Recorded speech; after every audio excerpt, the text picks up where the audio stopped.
आज हम बात करेंगे एक मेजर इमरजेंसी के बारे में जो कि इंसुलिन की कमी से होता है। यानी कि जब हमारे शरीर में इंसुलिन नहीं बनने लगता है, इंसुलिन का प्रोडक्शन जो है बहुत ही सीरियस हो जाता है, तब ये मेजर इमरजेंसी के रूप में सामने आता है। जैसे होता क्या है कि जब इंसुलिन नहीं बन रही होती तो ब्लड का पीएच चेंज होने लगता है, मीडियम हमारे ब्लड का एसिडिक होने लगता है, तो इसको बोल देते हैं diabetic keto acidosis. Diabetic keto acidosis DKA। ये एक लाइफ थ्रेटनिंग कंडीशन होती है। तो इसमें होता क्या है कि अगर इसको आप तुरंत नहीं पहचानते हैं कि आपकी बॉडी में इंसुलिन की कमी हो गई, इंसुलिन नहीं है, बिल्कुल भी नहीं है, और आपका बॉडी का मीडियम एसिडिक हो रहा है, तो क्या होगा, क्या कुछ ही घंटों में हो सकता है मरीज की जान भी चली जाए। तो जानेंगे इसके कितने प्रकार होते हैं, ये कैसे हम पहचान सकते हैं, कैसे इससे बच सकते हैं, इसके ट्रीटमेंट के बारे में, ये सारा आज हम इस वीडियो के द्वारा आपको बताएंगे। उससे सबसे पहले इम्पोर्टेंट, अगर आपने अभी तक इस चैनल को सब्सक्राइब नहीं किया है तो प्लीज जाकर सब्सक्राइब कर लीजिए और साथ ही बेल आइकन को भी दबा लीजिए ताकि ऐसी ही इम्पोर्टेंट वीडियो आपको लगातार मिलती रहे। तो चलिए शुरू करते हैं, जानते हैं इसके कितने प्रकार होते हैं। डायबिटिक, पहला है डायबिटिक कीटो एसिडोसिस, दूसरा है अल्कोहलिक कीटो एसिडोसिस, तीसरा है स्टारवेशन कीटो एसिडोसिस। तो डायबिटिक कीटो एसिडोसिस उन लोगों में होती है जिनको डायबिटीज होती है। डायबिटीज अगर अनकंट्रोल्ड होती है या डायबिटीज टाइप 1 की होती है, यानी टाइप 1 में इंसुलिन जिनको शुरू से ही नहीं बन रहा होता है, तो उनमें ये प्रॉब्लम की अल्कोहलिक कीटो एसिडोसिस, डायबिटिक कीटो एसिडोसिस, ये प्रॉब्लम आती है।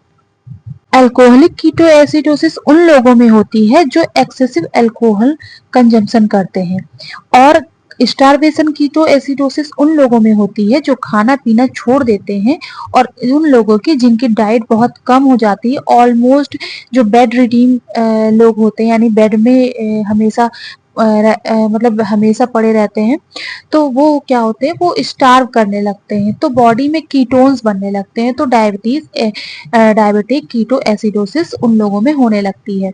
कुछ कॉमन कॉजेज हैं जो कि डायबिटीज कीटो एसिडोसिस होने के। पहला है इंसुलिन डिफिशियंसी, जैसे डायबिटिक मिल्टस यानी डायबिटीज के पेशेंट में, मरीजों में होता है। उन लोगों में इंसुलिन नहीं बनती है, कभी कभी इंसुलिन बाहर से भी लेना पड़ता है, लेकिन अगर वो बाहर से इंसुलिन लेना किसी दिन या रेगुलर 1-2 दिन लेना भूल जाते हैं, कहते हैं पेन खत्म हो गया।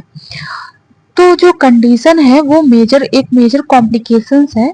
दूसरा है इन्फेक्शन, मतलब डायबिटीज कीटो एसिडोसिस के ये कुछ कॉमन कॉजेज हैं।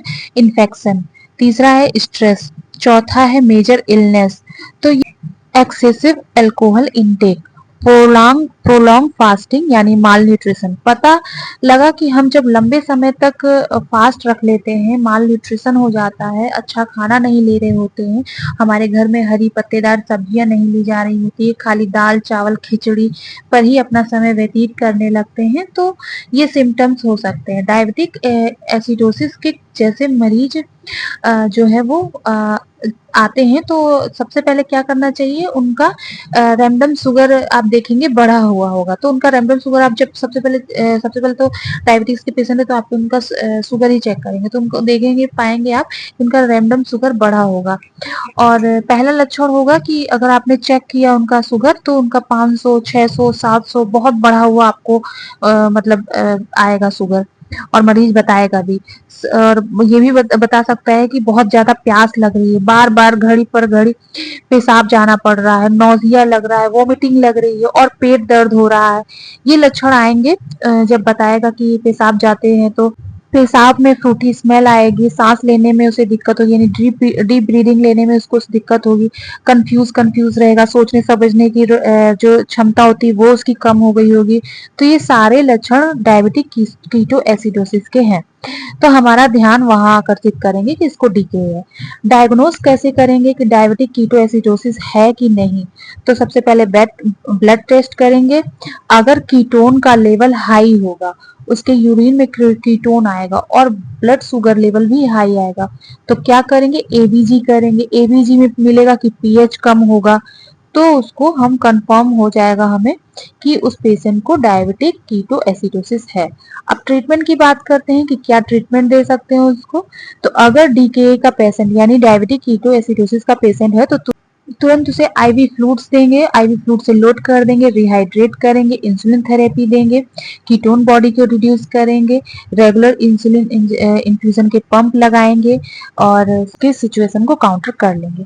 इलेक्ट्रोलाइट इम्बैलेंस होने लगता है तो इलेक्ट्रोलाइट एवीजी में चेक करेंगे, तो सोडियम पोटेशियम क्लोराइड इन सबको मैनेज करने की कोशिश करेंगे। अगर मान लो कि पेशेंट डायबिटिक कीटो एसिडोसिस का है और अगर स्टारवेशन कीटो एसिडोसिस है, अल्कोहलिक कीटो एसिडोसिस है, तो क्या करेंगे, तब ग्लूकोज देंगे और फ्लूइड देंगे।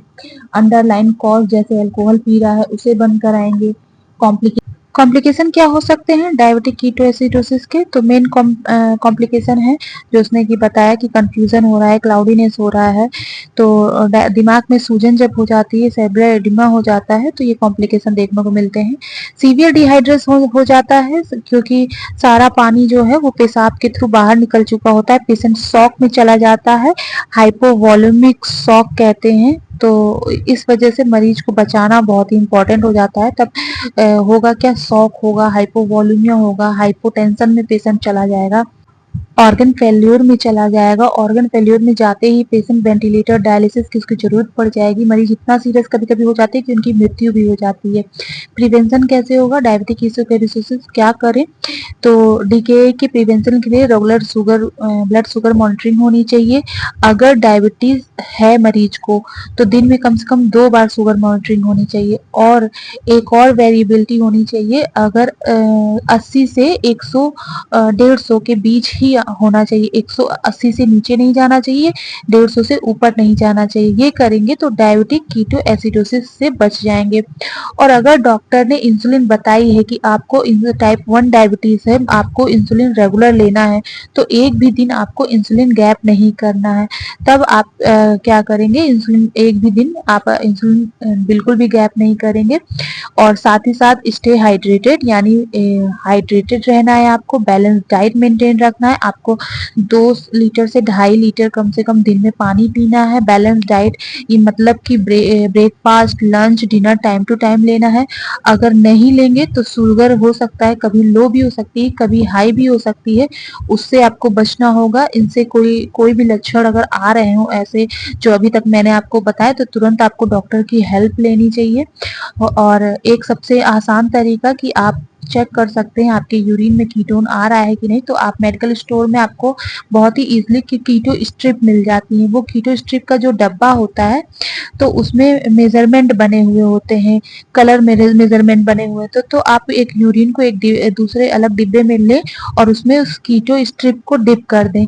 उसमें क्या होगा, आपको दिख जाएगा कि यूरिन में कीटोन आ रहे हैं या नहीं आ रहे हैं, क्योंकि डिब्बे में जो कलर कोड होते हैं उससे आपको पता लग जाएगा बड़ी ही आसानी से।